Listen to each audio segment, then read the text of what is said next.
আমাদের ধ্যানের দ্বারা সৃষ্টিকর্তাকে তাঁর সৃষ্টির মাঝখানে ধ্যান করি। ভূর্ভুবস্বঃ, তাঁ হতেই সৃষ্টি হচ্ছে। সূর্য, চন্দ্র, গ্রহ, তারা প্রতি মুহূর্তেই তাঁর থেকে প্রকাশ হচ্ছে। আমাদের চৈতন্য প্রতি মুহূর্তেই তাঁর থেকে প্রেরিত হচ্ছে।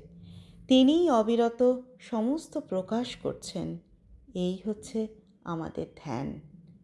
এই দেখাকেই বলে সত্যকে দেখা। সত্যকে যখন জানি তখন আমাদের আত্মা পরিতৃপ্ত হয়। সত্য চিরনবীন, তার রস অক্ষয়।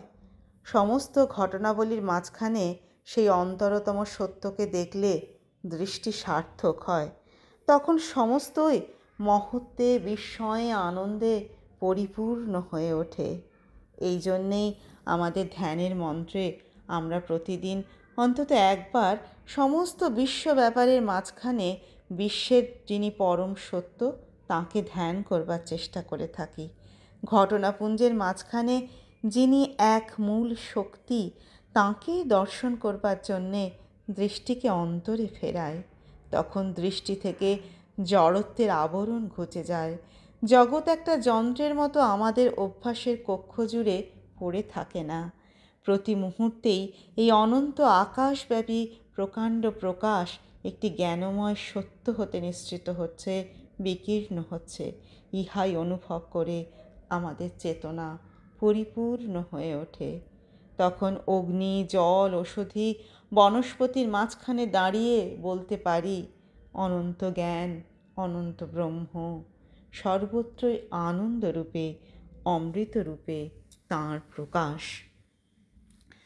অগণ্য ঘটনাকে অগণ্য ঘটনারূপে দেখেই চলে যাব না, তার মাঝখানে সমস্ত সত্যকে স্থির হয়ে স্তব্ধ হয়ে দেখব।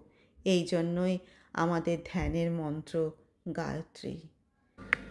ওং ভূর্ভুবস্বঃ তৎসবিতুর্বরেণ্যং ভর্গো দেবস্য ধীমহি ধিয়ো यो নঃ প্রচোদয়াৎ। ভূলোক, ভূবরলোক, স্বর্লোক ইহাই যিনি নিয়ত সৃষ্টি করেছেন, সেই দেবতার বরণীয় শক্তিকে ধ্যান করি, যিনি আমাদের ধী শক্তিকেও নিয়ত প্রেরণ করছেন।